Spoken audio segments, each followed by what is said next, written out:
Hi everyone, nice to see you again. Welcome back to Pacific Front channel. Happy Independence Day, my Indonesian brothers and sisters. A year ago, I talked about Kodam, the Indonesian Army Regional Military Command. Its function is to defend Indonesian land territory against any threat in their respective region, more or less similar to the US National Guard. But if it's a strategic level threat and requires a much bigger force to take care of it, the armed forces will send in Kostrad. What is it? What is its function? And what does its organizational structure look like? Let's find out in today's video. Kostrad or Komando Cadangan Strategis Angkatan Darat, or in English, Army Strategic Reserve Command, is a combined arms formation of the Indonesian Army. Even though it bears the name reserve in it, Kostrad is actually the main combat element of the Army. It's a core-level command with a function of conducting strategic-level defense and security operations in accordance with the policy of the Indonesian Armed Forces Commander. Although the number of troops is kept secret, it's estimated that Kostrad has around 35,000 to 40,000 personnel. Based on the Armed Forces Commander Decree in 1985, it's stipulated that Kostrad, as a major administrative command, reports directly to the Army Chief of Staff. Meanwhile, as the main operational command, Kostrad is directly under the Armed Forces Commander. The formation of Kostrad came from the Army Chief of Staff General Nasution in 1960 during a military action to take over West Papua from the Dutch. The idea was then formalized on 6 March 1961, which was later set as the anniversary of Kostrad. At first, the unit was named Caduat or Cadangan Umum Angkatan Darat or Army General Reserve Corps before it was changed to Kostrad in 1963.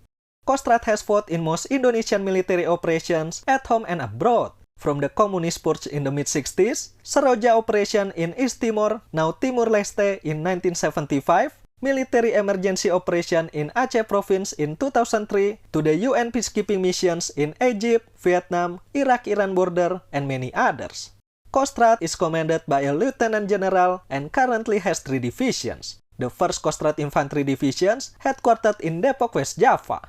The 2nd Kostrad Infantry Division, headquartered in Malang, East Java. And the youngest amongst all, the 3rd Kostrad Infantry Division, headquartered in Goa, South Sulawesi. They are responsible for defending the Western, Central, and Eastern Indonesian territory, respectively.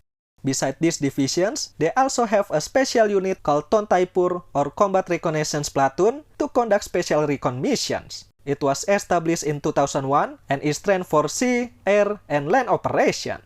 But due to a lack of public information and the secretive nature of the unit, I'm not sure if Tontaipur fell directly under the Kostrad HQ or being distributed in each division.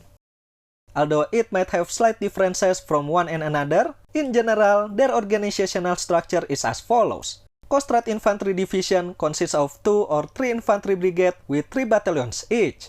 It can be a mix of Rider Infantry Brigade, Airborne Rider Infantry Brigade, and Mechanized Infantry Brigade.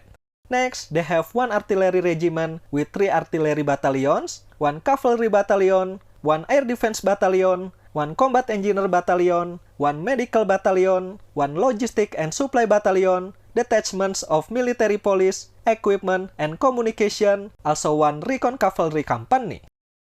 Let's take a look at Kostrad First ID for example. Their division consists of the 17 Airborne Raider Infantry Brigade and 13 Rider Infantry Brigade with 3 battalions each, the 1st Artillery Regiment also with 3 battalions, the 1st Cavalry Battalion, which we already discussed before, the 1st Air Defense Battalion, the 9th Combat Engineer Battalion, the 1st Medical Battalion, the 1st Logistic and Supply Battalion, the 1st Military Police, Equipment and Communication Detachment, and the 1st Recon Cavalry Company. Kostrad can be considered as an elite force in the Indonesian Armed Forces, and as an elite unit, they got the best equipment in the Army. It can be ascertained if the Army buy new equipment, either armored vehicles or weapons, most likely they will give it to Kostrad. Kostrad First ID for example. Currently, they operate some of the most advanced equipment in the Army. The 9 and 10 Artillery Battalion under the 1st Artillery Regiment are using the Caesar 155mm and Astros II Mark VI respectively. Only the 13 Artillery Battalions who still using the M48 mountain gun from Yugoslavia. The 1st Cavalry Battalion is using the Leopard 2A4, Leopard 2 RI, and Marder 1A3. while the 9th Combat Engineers Battalion is using the Pandur II and the M3 amphibious rig. The ongoing war in Ukraine shows us that the enemy attack can happen on multiple fronts and can spread quickly, overwhelming the local defending force. Even if they are able to fend off the enemy long enough, without reinforcement, they are vulnerable to being encircled and cut off from supply. Having a substantial force that is ready to be deployed to push back the enemy's advance and relieve the burden of the local defender is what we need. That's what Kostrad is all about. That's the essence of its creation. Its elite status and advanced equipment that they possess meant to turn the tide and give the Indonesian army an upper hand in the battlefield. Without undermining the role and capability of Kodam for regional defense, Kostrad gives an extra assurance for Indonesia's national defense. However, just like Kodam and other units in the Indonesian Armed Forces, they still have homeworks to do. Take a look at the M48 mountain gun for example. It's too old to be used in modern warfare. Yes, it is lightweight and mobile, but the firepower and range is limited.